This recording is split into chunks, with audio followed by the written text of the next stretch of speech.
Olá, buscador da verdade. Prepare-se, porque hoje vamos mergulhar em um dos maiores e mais fascinantes mistérios da Bíblia.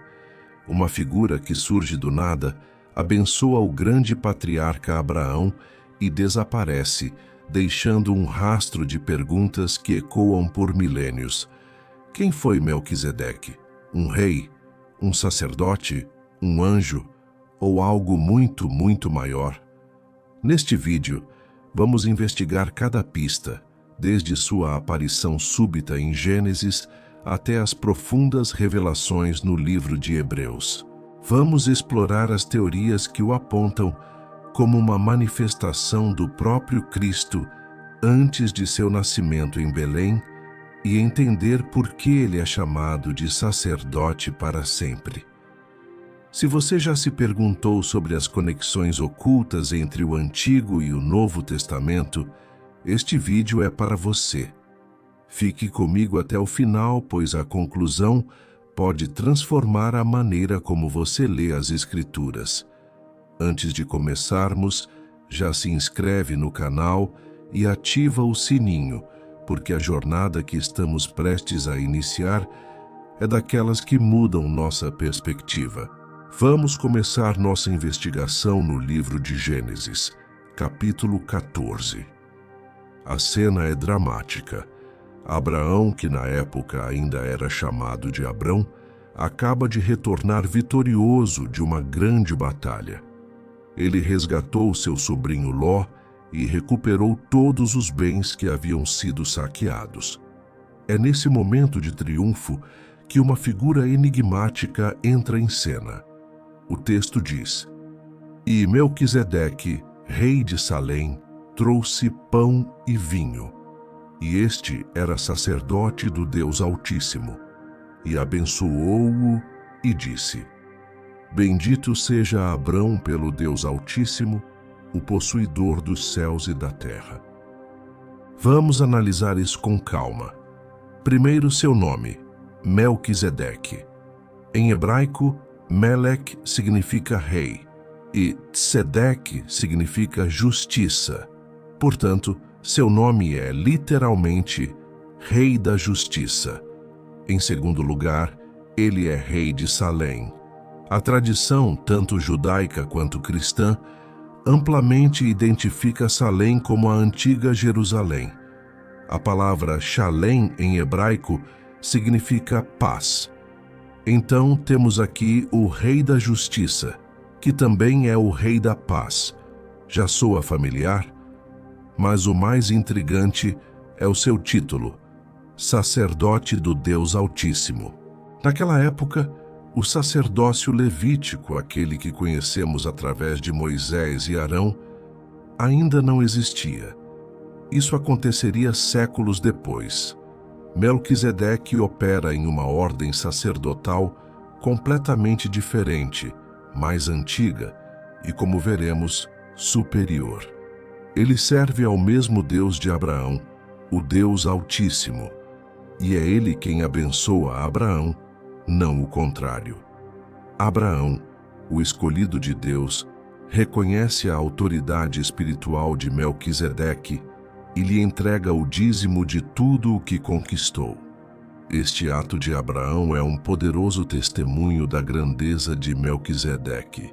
A pergunta que fica é: de onde veio esse sacerdote que não tem genealogia registrada, sem pai, sem mãe, sem começo de dias nem fim de vida, como o livro de Hebreus descreverá mais tarde?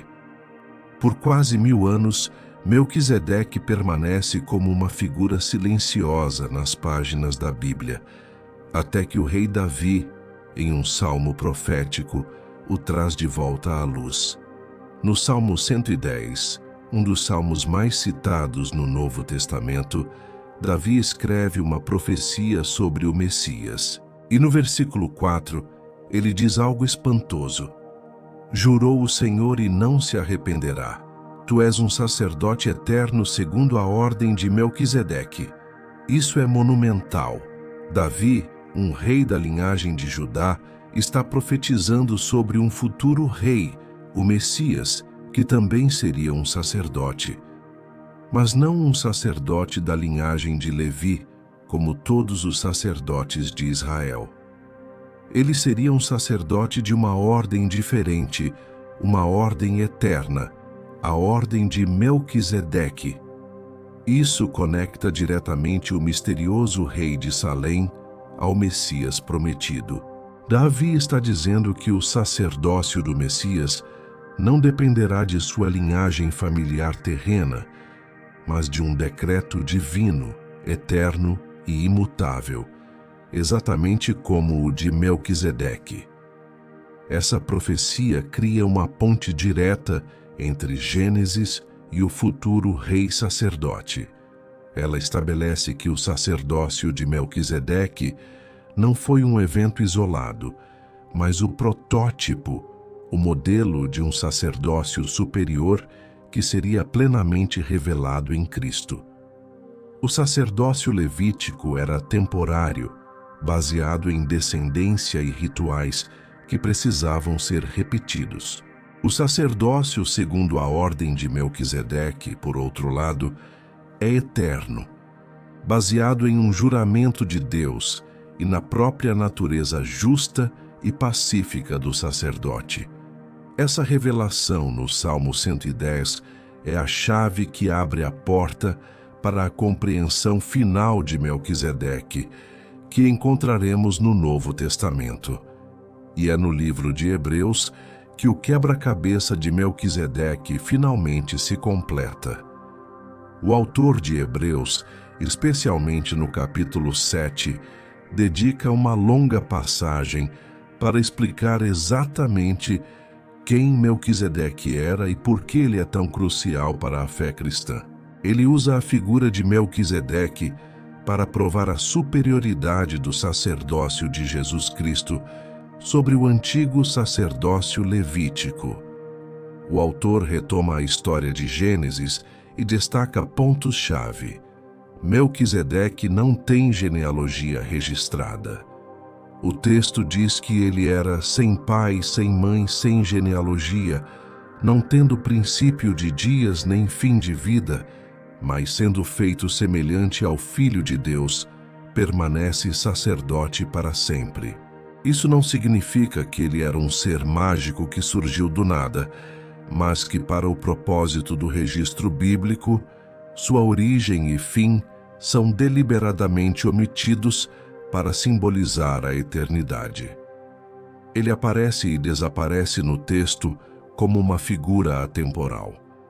O autor de Hebreus argumenta: se Abraão, o grande patriarca, deu o dízimo a Melquisedeque e foi abençoado por ele, isso prova que Melquisedeque é superior a Abraão. E se Levi, o ancestral dos sacerdotes, estava, por assim dizer, nos lombos de Abraão quando isso aconteceu, então o sacerdócio de Melquisedeque é também superior ao sacerdócio levítico. É aqui que a conexão com Jesus se torna cristalina. Jesus veio da tribo de Judá, não de Levi. Pelas regras do Antigo Testamento, ele não poderia ser um sacerdote. Mas Hebreus explica: o sacerdócio de Jesus não é segundo a ordem de Arão, é segundo a ordem de Melquisedeque, como profetizado no Salmo 110. É um sacerdócio eterno, perfeito e superior. Enquanto os sacerdotes levíticos eram mortais e precisavam de sucessores, Jesus, por ser eterno, tem um sacerdócio que nunca passa. Ele é o Rei da Justiça e o Rei da Paz, que ofereceu não o sangue de animais, mas seu próprio sacrifício, uma única vez, para a salvação de todos. Melquisedeque, com seu pão e vinho, prefigurou a Santa Ceia e o sacrifício de Cristo. Então, quem foi Melquisedeque? As teorias são muitas. Alguns teólogos judeus antigos o identificaram como Sem, o filho de Noé que teria vivido até a época de Abraão. Outros veem nele uma teofania, ou mais especificamente, uma cristofania, uma aparição do próprio Cristo pré-encarnado. A descrição em Hebreus, sem princípio de dias nem fim de vida, e feito semelhante ao Filho de Deus, alimenta fortemente essa teoria. Ele não seria apenas um tipo de Cristo, mas o próprio Cristo se revelando a Abraão. Independentemente de sua identidade exata, se foi um homem histórico cuja vida foi usada como um símbolo ou uma manifestação divina, o seu papel é inegável. Melquisedeque é a prova bíblica de que o plano de Deus para a redenção através de um rei sacerdote existia muito antes da lei de Moisés. Ele é a ponte que conecta a promessa feita a Abraão diretamente a Jesus Cristo, contornando e superando o sistema levítico. Ele nos mostra um Deus que opera além das nossas estruturas e linhagens. Melquisedeque, o rei da justiça e da paz, que surge das brumas da história para abençoar Abraão com pão e vinho, é muito mais do que um personagem secundário. Ele é um farol profético, um vislumbre da eternidade plantado no início da história da salvação. Ele representa um sacerdócio não baseado em sangue e herança, mas em justiça e um decreto divino. No final, a figura de Melquisedeque nos ensina que o sacerdócio de Cristo não foi uma inovação, mas o cumprimento de um padrão eterno. Jesus é o nosso sumo sacerdote perfeito, não porque descende de Arão, mas porque ele é, por juramento divino, um sacerdote eterno, segundo a ordem de Melquisedeque. Ele é o verdadeiro Rei da justiça que nos justifica e o verdadeiro Rei da paz que nos reconcilia com Deus. O mistério de Melquisedeque, portanto, não termina em uma pergunta, mas em uma resposta: Jesus Cristo. O que você acha? Melquisedeque foi um homem, um anjo, ou o próprio Cristo? Deixe sua opinião nos comentários. Vamos continuar essa conversa fascinante por lá. Se este estudo abriu sua mente e tocou seu coração, deixe o seu like, compartilhe com alguém que também ama desvendar os mistérios da palavra. E claro, se ainda não for inscrito, inscreva-se e ative o sininho para não perder nossas próximas viagens pelas profundezas das Escrituras.